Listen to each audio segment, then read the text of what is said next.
Assalamualaikum warahmatullahi wabarakatuh. Alhamdulillah wassalatu wassalam ala Rasulillah wa ala alihi wa man wala amma ba'd. Alhamdulillah, setelah kita mendirikan salat maghrib secara berjamaah, semoga semua yang telah kita lakukan mendapatkan keridhaan dan keberkahan dari Allah Subhanahu wa taala. Amin ya rabbal alamin. Kembali di kesempatan yang mulia ini kita akan melanjutkan pembacaan kita dari kitab Riyadhus Shalihin yang alhamdulillah di malam hari ini kita masuk di bab yang baru, yaitu bab at-taqwa, bab tentang ketakwaan. Yang sebelumnya sudah kita selesaikan bab al-mubadarah, yaitu mensegerakan fil khairat, di dalam amalan-amal yang saleh. Dan seperti yang sudah kita ketahui bersama bahwa Al-Imam Nawawi rahimahullah di dalam menulis kitab Riyadhus Shalihin ini, setiap babnya beliau menyebutkan judul, misalkan bab at-taqwa atau bab fit taqwa. Sebelum beliau menuliskan hadis-hadisnya yang berkaitan dengan ketakwaan, beliau selalu menyebut dulu, menukil beberapa ayat Al-Quran yang berkaitan dengan bab, yaitu ayat-ayat yang berkaitan dengan ketakwaan. Setelah itu baru beliau menuliskan hadis-hadis yang berkaitan dengan taqwa. Oleh karena itu di bab ini juga begitu. Setelah bab fit taqwa, qala Allah Ta'ala, beliau menukil dari firman Allah, ya ayyuhalladzina amanu taqullaha haqqa tuqatih. Kemudian di ayat yang lain, fattaqullaha masata'tum. Kemudian ayat ya ayyuhalladzina amanu taqullaha wa qulu qawlan sadida. Di ayat yang lain, wa may yattaqillaha yaj'al lahu makhraja wa yarzuqhu min haitsu la yahtasib. Kemudian ditutup dengan ayat in tattaqullaha yaj'al lakum furqanan wa yukaffiru ankum sayyi'atikum wa yaghfir lakum wallahu dzul fadlil azim. Ini ayat beliau akhiri wal ayatu fil bab katsiratun ma'lumah. Kata beliau, ayat yang berbicara tentang ketakwaan sangat banyak. Beliau hanya menukilkan sebagian ayat-ayat yang berhubungan, yang berkaitan dengan ketakwaan. Nah, ini cara Al-Imam Nawawi ketika menulis kitab Riyadhus Shalihin. Dan tentunya kita tidak membahas apalagi menafsirkan ayat-ayat yang ada di bab ini. Karena kalau kita bahas nanti jadi pelajaran tafsir. Maka kita baca sesuai dengan yang ditulis oleh al-muallif, kemudian kita langsung masuk ke hadisnya. Karena kita lebih fokus kepada hadisnya. Jadi al-hadithul awal, hadis yang pertama yang disebutkan di dalam bab at-taqwa ini adalah hadis riwayat Abu Hurairah. Dikatakan di situ an Abi Hurairah, dari Abu Hurairah radhiyallahu anhu qala. Abu Hurairah ini sudah sangat masyhur. Memang kalau orang belajar hadis udah nggak kaget dengar nama Abu Hurairah. Hampir setiap bab mungkin ada hadisnya. Karena memang beliau yang terbanyak meriwayatkan hadis-hadis Nabi Muhammad sallallahu alaihi wasallam. Abdurrahman ibn Sakhar ad-Dawsi al-Yamani meninggal tahun 60 Hijriah, hadisnya 5374 hadis. Beliau berkata, "Qila ya Rasulullah man akramun nas." Kata Abu Hurairah, ada orang yang bertanya kepada Nabi. Qila, dikatakan kepada Rasul. Maksudnya ada orang yang datang kepada Rasul sallallahu alaihi wasallam. Lalu dia bertanya, "Ya Rasulullah, man akramun nas?" Siapa orang yang paling mulia? Jadi orang ini bertanya kepada Nabi, "Ya Rasulullah, siapa orang yang paling mulia?" Jadi kata-kata paling ini kan bahasa kita. Kalau bahasa KBBI nggak ada apa yang paling. Paling itu apa? Yang ter. Ya Rasulullah, man akramun nas? Ya Rasul, siapa orang termulia? Orang yang paling mulia itu siapa ya Rasulullah? Maka Nabi menjawab, atqahum, orang yang paling bertakwa di antara mereka. Atqahum, orang yang paling bertakwa di antara mereka. Faqalu, lalu ditanya lagi, laisa an hadza nas'alu. Bukan tentang orang yang takwa ya Rasul yang kami tanyakan.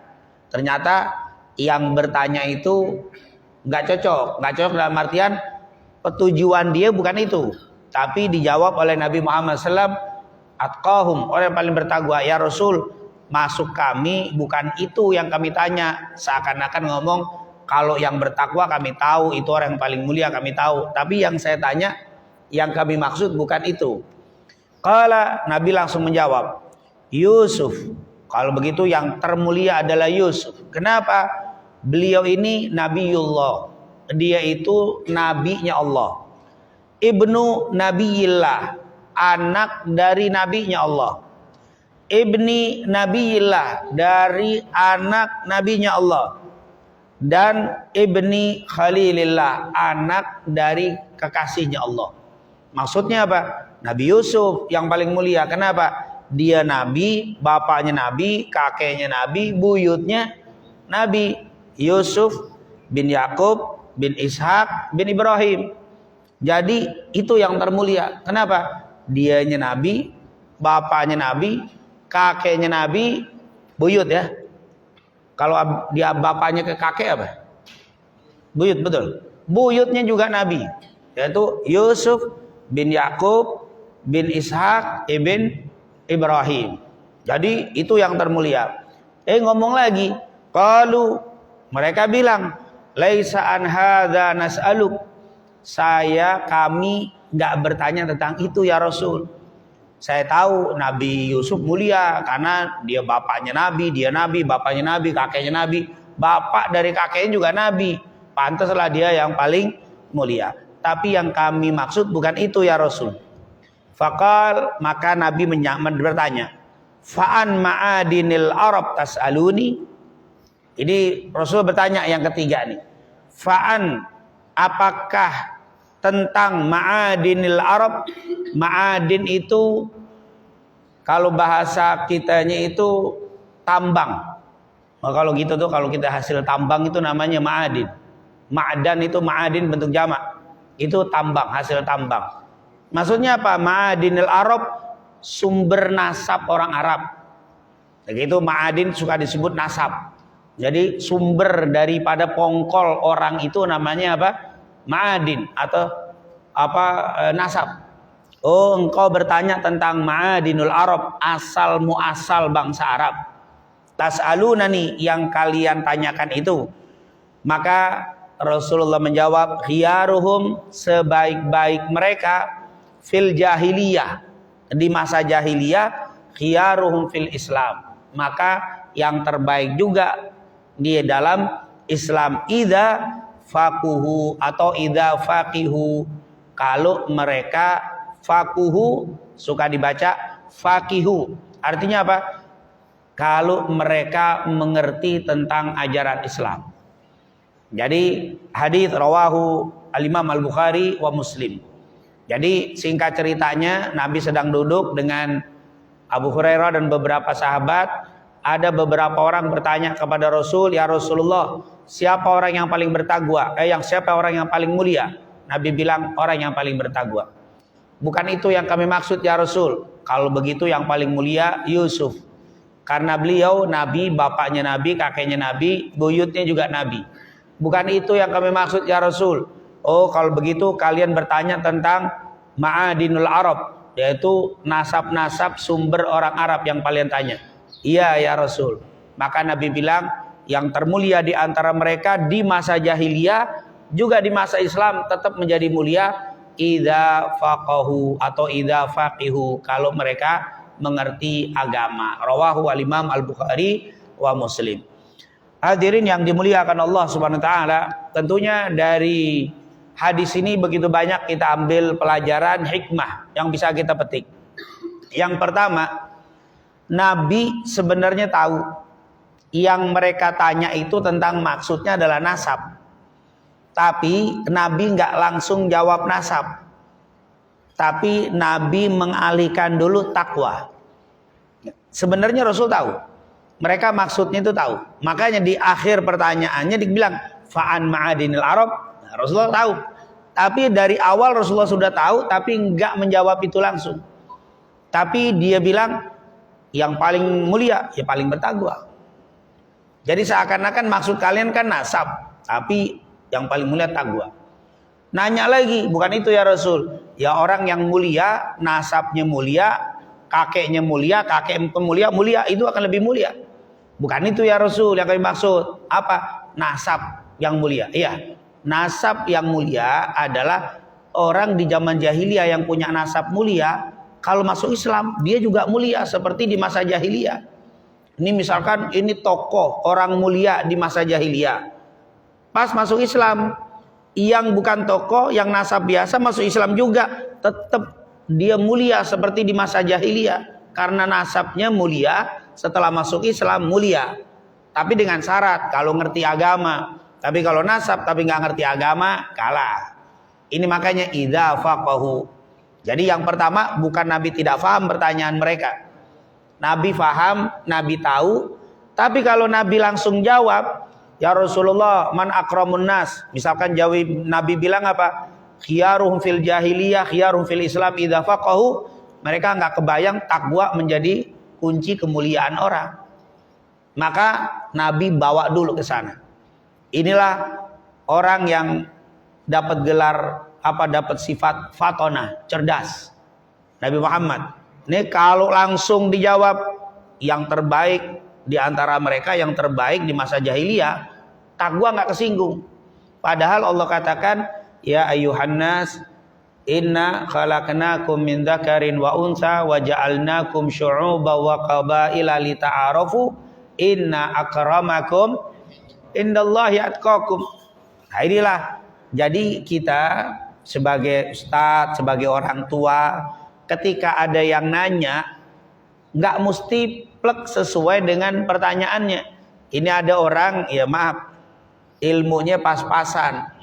Antum nggak usah ngasih ilmu yang banyak, sesuai aja dengan apa pertanyaan Ustaz. Boleh nggak kalau kita sholat di masjid berjamaah, terus pas saya sholat selesai salam, ada orang sholat, saya ikut sholat lagi, boleh? Cukup jawabannya begitu. Kalau orang yang nggak ngerti, nggak usah panjang-panjang. Ternyata ini orang ngerti, boleh banget. Kalau engkau melakukan itu, sholat yang keduamu adalah sodako. Ditambahin panjangan dikit. Mungkin dia lebih pintar lagi. Dulu ada dalilnya. Pernah di zaman Nabi Muhammad SAW, Rasul udah sholat, ada jamaah yang telat sendirian. Nabi bilang, apakah ada di antara kalian yang mau sedekah?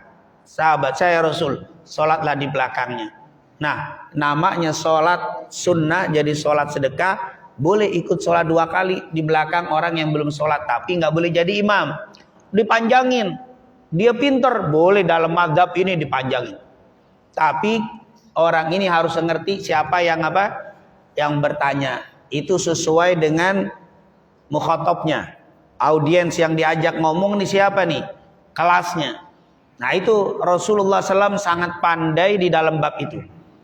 Karena memahami sebuah pertanyaan itu adalah perlu kecerdasan. Jadi awas, nanya itu penting, nanya itu menggambarkan kepintaran orang dari gaya bertanya, tapi memahami pertanyaan dan memberikan jawaban yang pas itu lebih lagi. Makanya ketika dakwah ngajar belum siap, lebih baik jangan buka pertanyaan. Ini bahaya urusannya nih. Kenapa? Karena khawatir salah jawab, khawatir tidak nyambung, khawatir tidak pas dengan yang ditujukan kepada yang bertanya. Ini subhanallah, Rasulullah tahu yang mereka maksud adalah nasab. Tapi Nabi nggak jawab langsung nasab, tapi jawab takwa dulu. Ini yang pertama. Hikmah yang kedua, jadi Nabi sangat memahami, bukan salah ya. Kalau kita tidak tahu ini hadis, akan-akan Nabi salah. Ya Rasul, man akramun nas taqwahum atqahum yang paling bertakwa di antara mereka. Bukan itu ya Rasul. Seakan-akan Rasul salah jawabnya. Kalau begitu Nabi Yusuf, bukan itu ya Rasul. Wah, ntar nanti disangkain wah Nabi nggak paham pertanyaan. Bukan. Nabi lihat bedanya. Pertanyaan pertama langsung dijawab atqahum. Nggak begitu ya Rasul. Bukan itu yang saya maksud. Langsung Yusuf. Bukan begitu ya Rasul. Tapi yang terakhir lihat, engkau bertanya tentang nasab. Maksudnya begitu. Jadi Rasul tahu tuh yang dimaksud. Tapi dilebarin dulu biar mereka mengerti bahwa puncak kemuliaan orang itu bukan nasabnya, tapi kemuliaan itu dilihat dari takwanya. Itu diunjukin sama Nabi kita, Nabi Muhammad sallallahu alaihi wasallam. Yang kedua, menunjukkan bahwa Takwa itu menentukan seseorang mulia dan tidak mulia. Takwa menentukan mulia dan tidak mulia. Makanya di ayat Inna surat Al-Hujurat ya, Inna akramakum indallahi atqakum. Sesungguhnya termulia di antara kalian adalah yang paling bertakwa. Tapi ini kalimat tidak menjadi pegangan untuk kita saat kita tidak dimuliakan. Saya masuk ke majelis, ternyata saya nggak disuruh ke depan.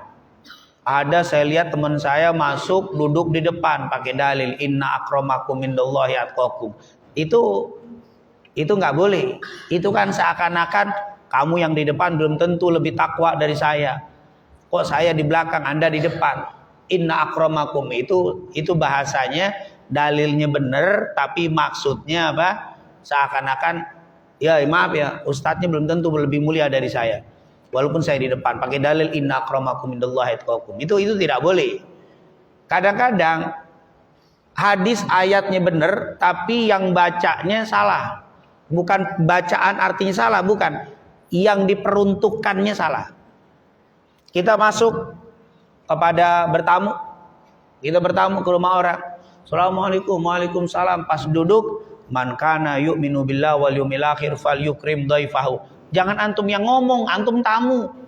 Itu kan minta dihormatin. Mestinya yang ngomong itu adalah siapa? Sahibul bait. Man kana yu'minu billahi, dia akan. Kalau yang tadi kan minta sebenarnya. Pakai dalil atau saya utang.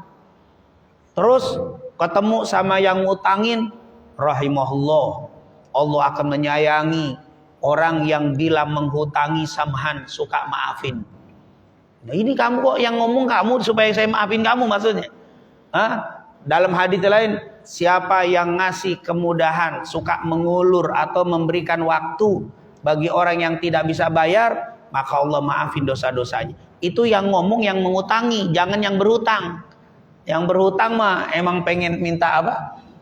Dalilnya benar, tapi yang ngomongnya itu nggak pas. Nah, inna akramakum ini kadang-kadang dipakai sama jamaah ketika ada ustadz kiai dihormatin. Itu salah. Cium tangan, inna akramakum indallahi atqakum. Itu sebenarnya dalilnya benar, tapi dia merasa belum tentu yang diciumin tangan itu lebih mulia dari kita. Yang paling bertakwa insya Allah itulah yang paling mulia. Nah, ini kalimat nggak boleh. Yang ngucapin itu yang pantas kiai. Yang ngucapin itu ustaz. Ketika ada orang muliain kita, inna akramakum, belum tentu saya lebih mulia dari kamu. Emang di depan mata kita dimuliakan, tapi antum bisa lebih mulia dari kita. Inna akramakum indallahi atqakum. Kenapa? Takwa Nabi bilang hahuna. Takwa itu di sini. Nah, ini pas. Ini yang ngomong yang apa? Yang nggak dipeduliin ngomong itu inna akramakum indallahi atqakum. Nggak bisa begitu. Kadang-kadang ini maaf, ada selalu orang pakai dalil itu ketika ngelihat orang lain dimuliakan dia tidak. Lalu dia bilang inna akramakum indallah. Nggak boleh. Justru yang dimuliakan yang ngomong itu. Ketika kita dieluh-elukan inna akramakum indallahi atqakum. Sungguh yang termulia di antara kan paling bertakwa. Belum tentu yang bicara ini lebih takwa dari kalian.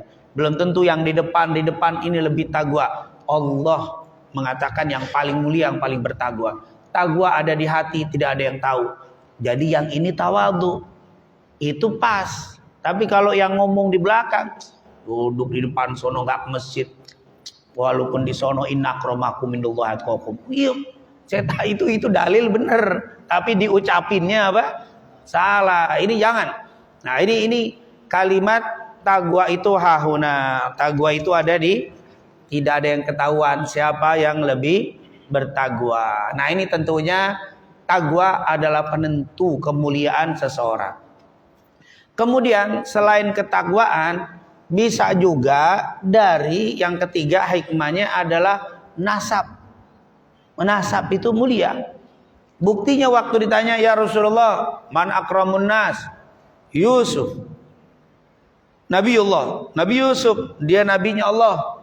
Ibni Nabiillah, anak dari nabinya Allah. bapaknya Nabi, kakeknya Nabi, buyutnya Nabi.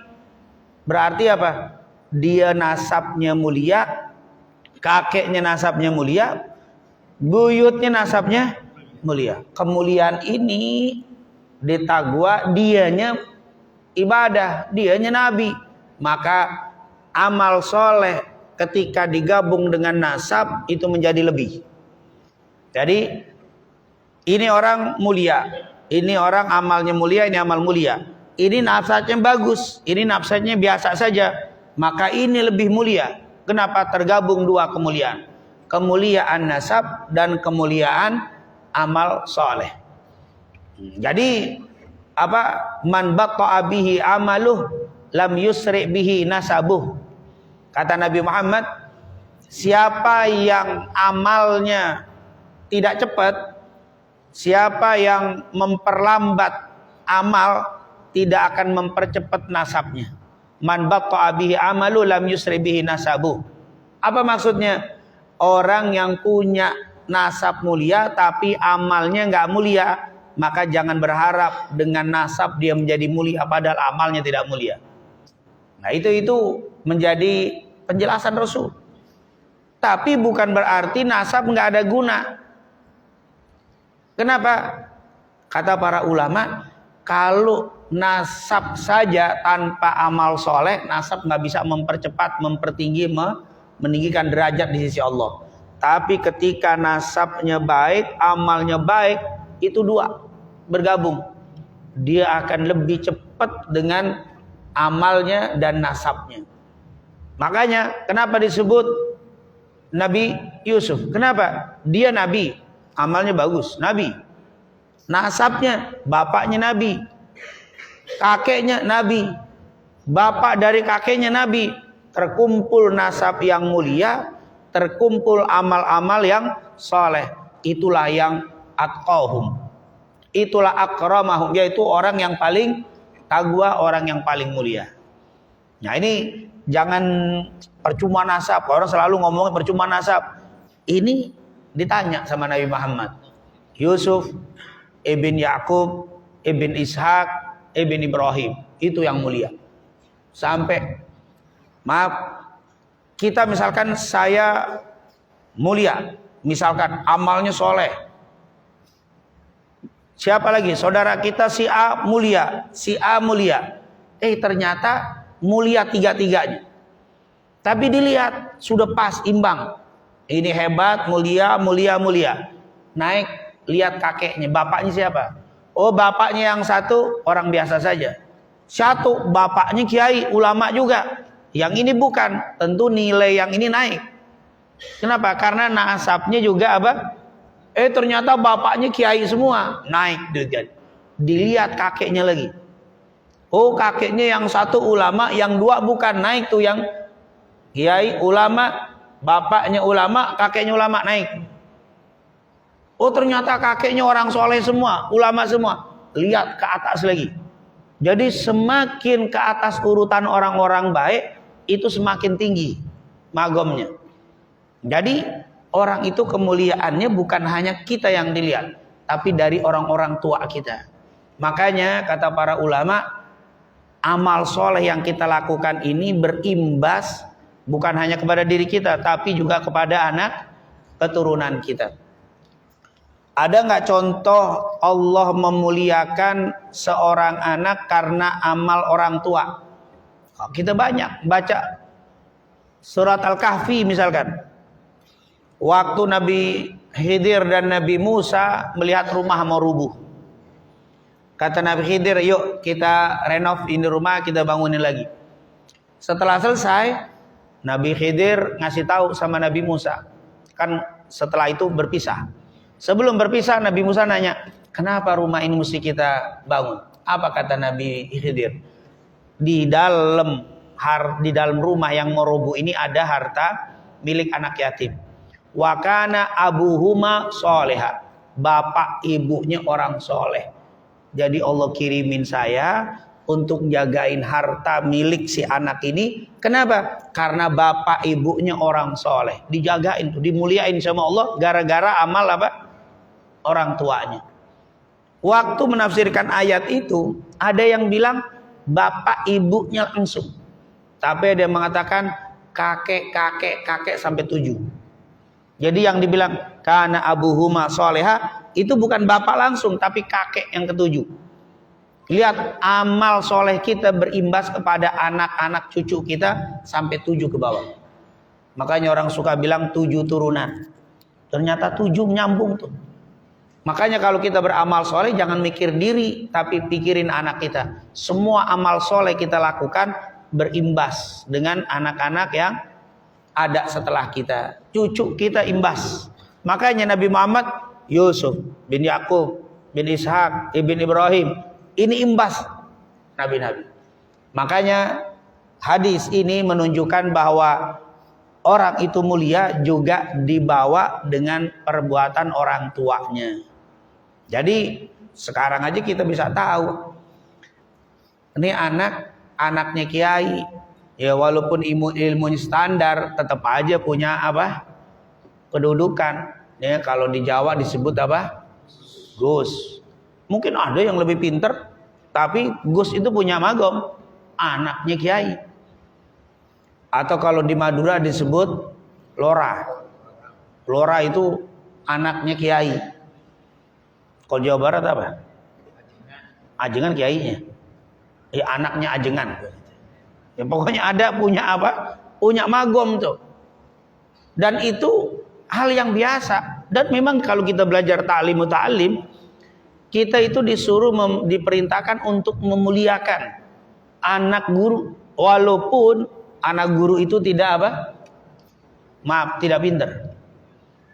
Imam Al-Ghazali, kalau kita baca kitab Ibnu Al-Jama' Al-Kinani, beliau mengarang kitab Adabus Sami' wal Mutakallim. Beliau di dalam kitab itu disebutkan, beliau Imam Bukhari sedang ngajar. Waktu sedang ngajar begini, tiba-tiba dia berdiri. Kemudian duduk lagi, ngajar lagi. Pas lagi ngajar, berdiri lagi. Terus diem, ngeliatin, ngajar lagi. Waktu ditanya, kenapa wahai imam? Setelah selesai ta'lim, tadi saya lagi ngajar, saya lihat anak guru saya main di depan masjid. Pas dia ngeliat ke dalam, melongok begitu kepalanya, aku diem. Kenapa? Aku khawatir dia punya hajat, saya akan penuhi hajatnya. Ternyata melongok, anak kecil kabur lagi, saya ngajar lagi. Kenapa? Saya menghormati anak guru saya, khawatir ada punya hajat, saya tidak memenuhinya. Maka kalau dia punya hajat, saya tutup di majelis, saya penuhi hajatnya dia. Itu adab sama apa? Sama anaknya guru, apalagi sama gurunya.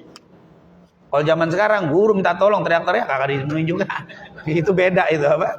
Makanya keberkahan ilmu itu beda. Jadi guru seperti itu. Ini Imam Ahmad juga melakukan itu. Dia bilang apa? Katanya kalau bahasa kitanya itu misalkan anak saya belajar dengan Syekh Fulan, maka walaupun saya mungkin lebih pintar dari Syekh Fulan, tapi karena anak saya belajar dengan Syekh Fulan itu saya anggap sebagai guru. Apa? Subhanallah. Apa? Syekhi walidi katanya, Syekhu waladi, syekhnya, gurunya anakku, syekhi adalah guru saya. Walaupun saya nggak ngambil ilmu dari apa? Kenapa? Karena dia mengajari apa? Anak saya. Subhanallah, kayak begitu. Walaupun apalagi kalau kita belajar, tapi kalau dia belajar sama kita beda. Saya nggak belajar sama dia, dia nggak belajar sama saya. Tapi anak saya belajar sama dia, saya hormati seperti saya menghormati guru. Apalagi langsung apa? Ngajar. Oh, luar biasa. Adab di zaman dulu itulah yang membuat berkahnya itu apa? Beda ilmunya. Nah, ini hikmah dari hadis yang disebutkan oleh Abu Hurairah. Hikmah selanjutnya bahwa Rasulullah mengatakan nasab tadi pengaruh ya. Nasab, bahkan beliau mengatakan khiyaruhum fil jahiliyah, khiyaruhum fil Islam. Idza faqahu atau idza faqihu. Bahwa di zaman jahiliyah itu orang mulia, tapi kalau masuk Islam mulia juga. Karena orang Arab dulu itu kemuliaan pertama dari nasab. Dan mereka itu banyak yang bertanya sama Nabi, "Ya Rasul, wahai Muhammad," sebelum masuk Islam kalau dinanya, "Wahai Muhammad, kalau saya masuk Islam, bagaimana kedudukan saya dengan budak saya? Ini budak saya, budak masuk Islam juga, saya masuk Islam. Nanti kedudukan saya bagaimana?" Itu mereka takut hilang mulianya. Kalau dibilang sama dengan budakmu, wah celaka sekali. Masa budak sama tuan apa? Sama. Tapi kata Rasul, kalau kamu masuk Islam, budakmu masuk Islam, kamu mengerti agama, kamu mulia lagi. Seperti di masa jahiliyah. Engkau mendapatkan kemuliaan kalau faqihu atau faquhu, kalau memang kamu memahami agama. Ya, tapi kalau dia cuma nasab tapi nggak paham agama sama orang, ya umum. Makanya kalau ditanya bahasa kita beda antara wali dalam artian orang yang dimuliakan dengan orang yang dicintai. Itu kalau ilmu menyebabkan orang dimuliakan, tapi kalau nasab menyebabkan orang dicintai. Makanya ketika kita disuruh mencintai ahlul bait, bukan karena ilmunya, karena ahlul baitnya. Tapi kalau dia punya ilmu, maka tergabunglah kecintaan dan pemuliaan. Jadi nasab itu ada ngefeknya. Nah, karena ada orang yang mengatakan percuma nasab mulia. Iya, percuma kalau tidak beriman. Itu jelas. Atau percuma punya nasab mulia tapi kalau nggak punya ilmu, nggak ngerti agama, iya, sayang. Kenapa? Dia nggak bisa sholat, dia nggak bisa ibadah karena tidak punya ilmu. Tapi kalau dia punya ilmu, jangan dibilang sama, beda. Ini kiai, ini ulama juga dua nih. Ini ulama alim, ini ulama alim. Tapi dia punya nasab mulia, ini tidak. Tentunya nilainya akan apa? Beda. Idza faqahu, itu akan lebih mulia. Khiyaruhum fil jahiliyah, khiyaruhum fil Islam idza faqahu. Jadi kalau punya ilmu, punya nasab, itu akan jauh lebih tinggi. Tetapi kalau nasabnya tidak ada ilmu, tidak ada taqwa, enggak ada nasab, punya ilmu, punya taqwa, ini lebih mulia. Rasul bilang, "Ya Rasulullah, man akramun nas aqahum." Ini yang atqa. Tapi ketika ketemu nasab dan ini mulia juga, takwa juga, tentunya naik. Kemudian hikmah dari hadis ini selanjutnya, itu kalimat idza faqahu, itu menunjukkan bahwa kemuliaan juga ditentukan juga dengan salah satunya dengan ilmu. Makanya kita belajar ini meninggikan derajat. Yarfa'illahu alladhina amanu minkum walladhina utul ilma darajat. Yang punya ilmu itu ditingkatkan derajatnya oleh Allah kalau kita belajar. Makanya kenapa kita belajar dan belajar, hari ini belajar, besok belajar terus, dan tidak ada orang yang merasa cukup dari belajar. Walaupun dia sudah alim, dia akan terus belajar. Kenapa? Karena dengan sebab belajar ini, dengan sebab mempelajari syariat Rasul ini, Allah tinggikan derajat kita. Maka jangan pernah kita gusar dengan nasab yang tidak kita miliki, tapi gusarlah dengan ilmu yang kita tidak miliki. Sudah kita tidak punya nasab, tidak belajar. Yang punya nasab nggak belajar aja jadi nggak mulia, apalagi sudah nggak punya nasab, nggak belajar. Ini insya Allah kita semuanya dijadikan orang-orang yang dimuliakan oleh Allah dengan nasab kita dan dengan amal soleh kita. Insya Allah kita dijadiin orang-orang yang bertakwa di sisi Allah Subhanahu wa ta'ala. Amin, amin ya rabbal alamin.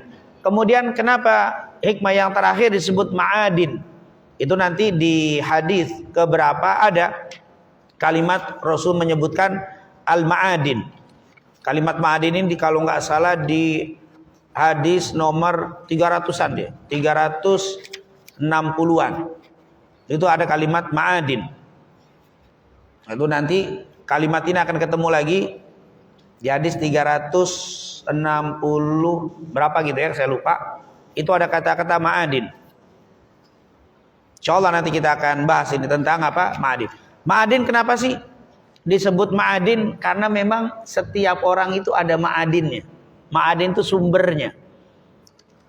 Nanti kalau di hadis selanjutnya itu disebutkan kata-kata ma'adin al-fiddah wa dhahab. Ada sebutan itu, ada ma'adin al-fiddah wa dhahab, yaitu hasil tambang, hasil bumi, emas dan perak. Disebutkan ada kalimat emas dan perak. Nah, saya lupa apa nomornya, tapi sebutnya nanti ada. Mungkin nanti ketemu insyaallah. Intinya di hadis lain Rasulullah SAW mengatakan bahwa ma'adin, setiap orang itu seperti ma'adin. Kita ini punya sumber yang berbeda-beda. Seperti tambang itu berbeda-beda. Ada tambang emas, ada tambang perak, ada tambang batu bara, ada tambang minyak, ada tambang besi, nikel dan seterusnya. Begitu juga kita ini ma'adinnya beda-beda. Nasabnya itu beda-beda. Nasabnya ada beda-beda. Kemudian ada yang emas, nasabnya mulia. Tapi semua nasab mulia. Seperti semua tambang mulia. Cuman kemuliaannya kadarnya berbeda-beda. Ada yang tambang besi mulia. Ada yang tambang batu bara mulia. Tambang emas lebih mulia. Begitulah nasab orang itu semua mulia. Jadi nggak boleh ada orang nasab saya jelek, nasab saya tidak mulia. Tidak boleh. Setiap orang itu punya kemuliaan. Tetapi ada yang termulia. Ada yang termulia. Makanya disebutkan ma'adinul fiddah wa dhahab, kata Rasulullah SAW. Jadi ada ma'adin yang lebih mulia. Kemudian yang kedua, ma'adin itu, kata para ulama, kenapa kok nasab itu disamakan dengan ma'adin? Disebutkan kata ma'adin. Ma'adin itu, hasil tambang itu, ada yang mudah diolah. Misalkan hasil tambang ini bisa diolahnya mudah menjadi emas, bisa diolah menjadi perak atau nikel, atau mungkin menjadi, kalau minyak ada yang solar, ada yang jadi pertamax, ada yang diolah mudah, ada yang baku nggak bisa diubah. Maksudnya apa? Manusia itu kadang-kadang karakter bawaannya itu beda-beda. Ada karakternya memang dari kakek-kakeknya, karakternya itu mudah diatur, orangnya model kalem-kalem, lembut. Ada karakternya modelnya udah baku, susah dirubah. Ya modelnya begitu. Itu karakter. Itu karakter itu ada. Kalau kata orang sekarang unsur gennya itu ada. Itu unsur gen. Itu ada karena ma'adinnya ada. Sumbernya itu beda-beda. Jadi kata para ulama ketika membahas tentang ma'adin, maka kita pun nggak bisa ngadepin orang tuh pengennya satu jenis. Saya pengen jamaah saya semuanya nurut modelnya. Model nggak bisa, ada aja yang model yang model ngambekan, ada itu memang gennya mungkin gen ngambekan. Ada juga yang tambeng, ada yang diomelin tetap tegar, ada yang dikerasin gemeter, ada yang mesti halus, ada yang begitu. Makanya sikap kita itu harus mengerti kondisi setiap orang yang kita hadapi. Kadang-kadang ada orang yang menyamakan semua sata. Metodenya di dalam ngajar sama semua, kadang-kadang nggak berhasil. Karena ada orang yang memang beda-beda. Ada orang yang sekali ngapal tuh bisa hafal. Ada yang nggak hafal-hafal, tapi kalau sudah hafal nggak lupa. Ada orang yang kalau ngapal nggak bisa, tapi kalau memahami lebih cepat. Ada orang kalau disuruh memahami susah, ngapal aja kayak burung beo, bisa deh. Tapi kalau suruh pemaham nggak bisa. Jadi itu model-modelnya, karakter kata orang. Tentunya apa bedanya ma'adin dengan akhlak? Kalau akhlak itu membentuk. Ma'adinnya begini dibentuk, diolah dengan syariat, dengan akhlak, dengan adab. Yang tadinya keras, kerasnya nanti dibawa kebenaran. Kepada yang hak, kepada yang kebenaran. Ini yang lembut, bagaimana dibentuk? Itulah syariat. Jadi kalau bahasa kita dikelola. Hasil sumber bumi itu dikelola menjadi apa? Inilah yang membentuk, yang mengelola itu adalah agama. Ini adalah karakter yang berbeda-beda setiap kita. Bahkan itu seperti yang kita contohkan, kita itu punya gen seperti semua bidang. bahkan di dalam karakter pekerjaan itu berpengaruh.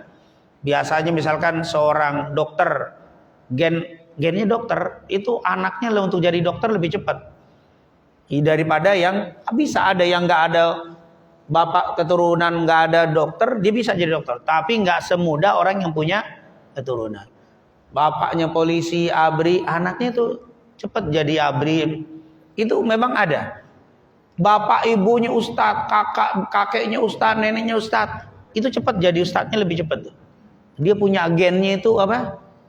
Memang bawaan dari atas itu ada. Jarang itu apa? Bapaknya bolot, anaknya pinter itu ada juga, tapi agak susah aja. Biasanya apa kata orang, bebet apa?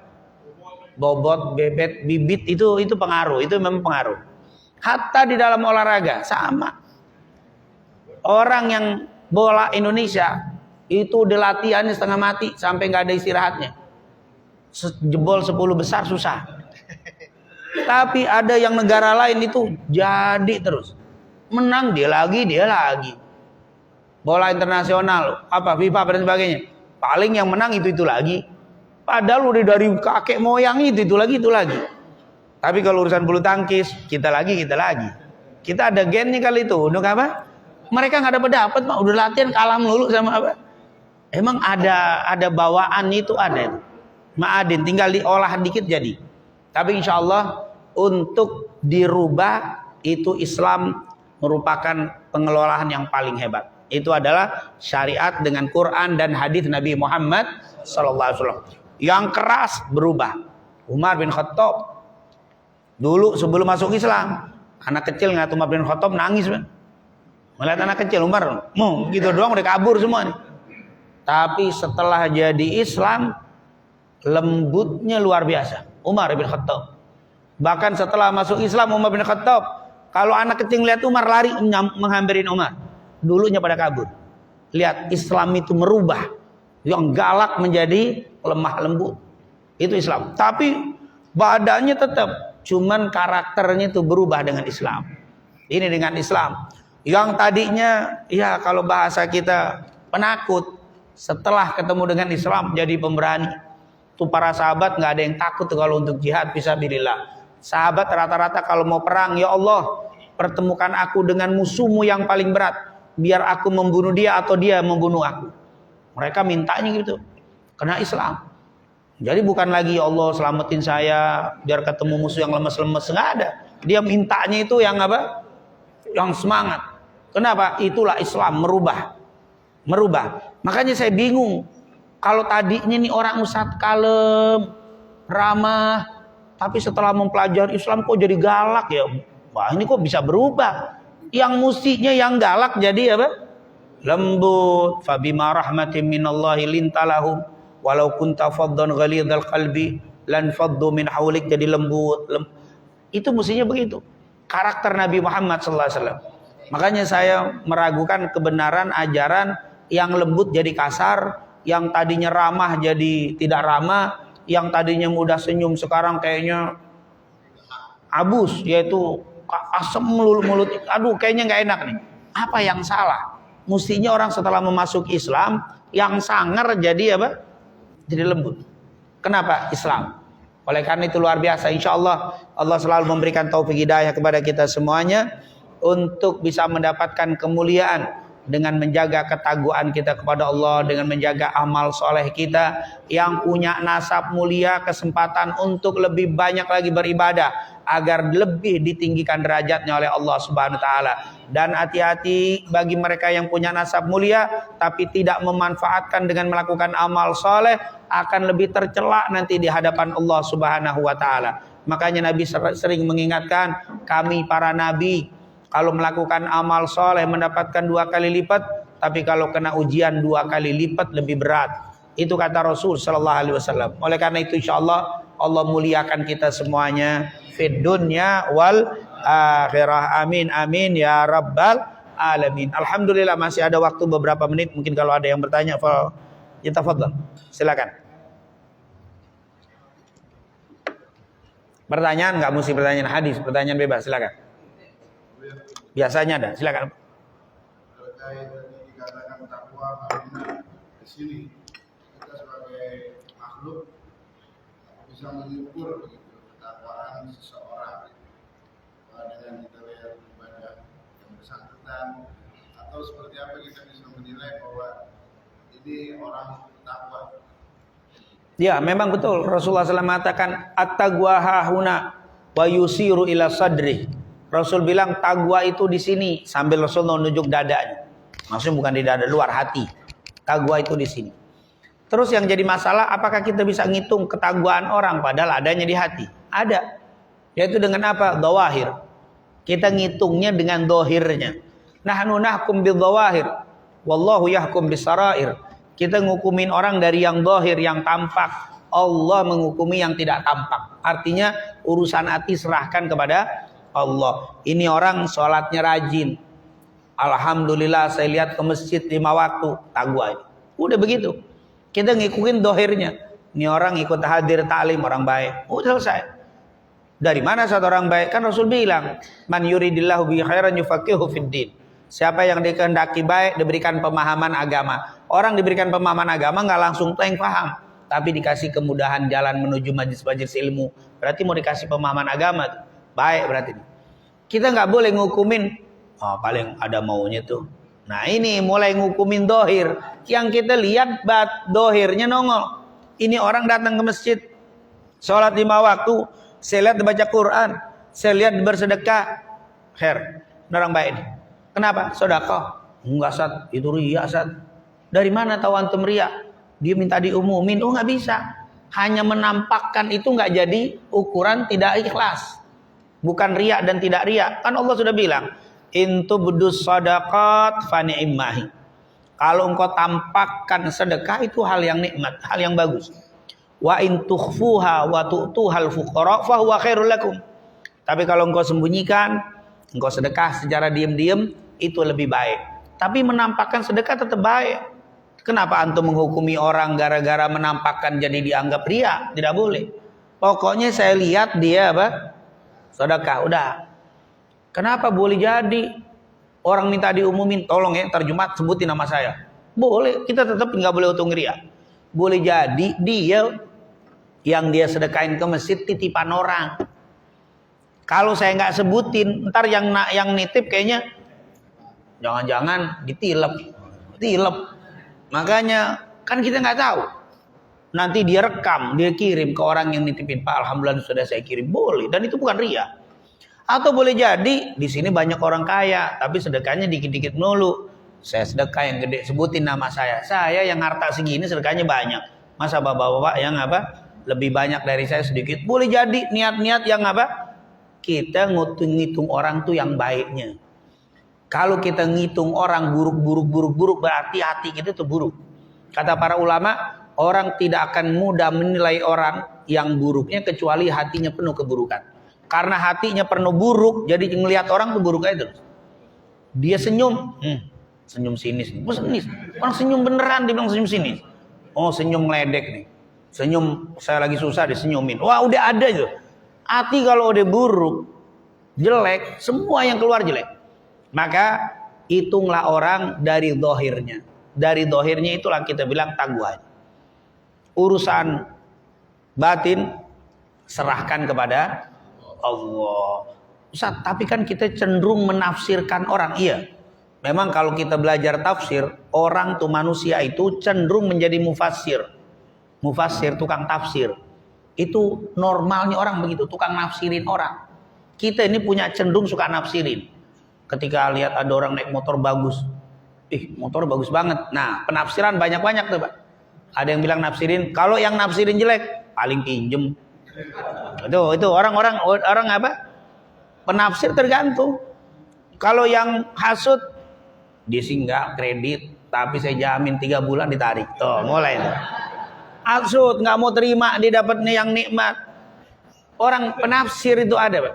Tapi kalau orang baik, Masya Allah, alhamdulillah, saya kira ngelihat dapat, semoga itu bisa manfaat, semoga itu orang baik, selalu penafsirannya baik. Jadi taqwa itu sebenarnya dilihat dari dohirnya, adapun batinnya serahkan kepada Allah. Orang yang bertakwa nilai di depan orang tuh semua rata-rata takwa. Kalau orang yang bertakwa ngelihat orang rata-rata bertakwa.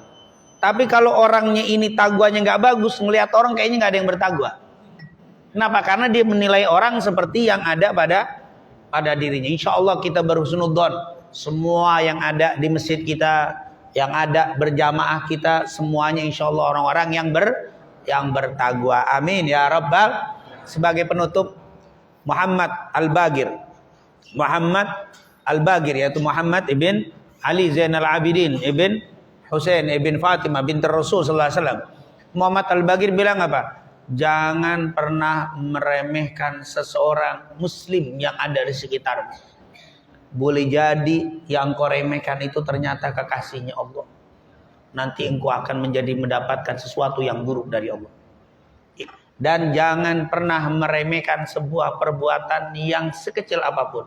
Boleh jadi Allah ridho kepadamu gara-gara perbuatan yang kecil tadi. Nah intinya jangan pernah ngeremehkan orang yang ada di sekitar kita selama mereka kita lihat dohirnya bagus. Insya Allah Allah jadikan kita semuanya sebagai hamba-hambanya yang bertakwa. Amin. Ya Rabbal Alamin. Rabbana taqabbal minna innaka antas samiul alim. Wa tub alaina innaka antat tawwabur rahim. Allahumma inna nas'aluka ilman nafi'an wa rizqan thayyiban wa amalan salihan maqbula. Rabbana atina fid dunya hasanah wa fil akhirati hasanah wa qina adzabannar. Wa sallallahu ala sayidina Muhammadin wa ala alihi washabihi wasallam. Walhamdulillahi rabbil alamin. Subhanakallahumma wa bihamdika asyhadu an la ilaha illa anta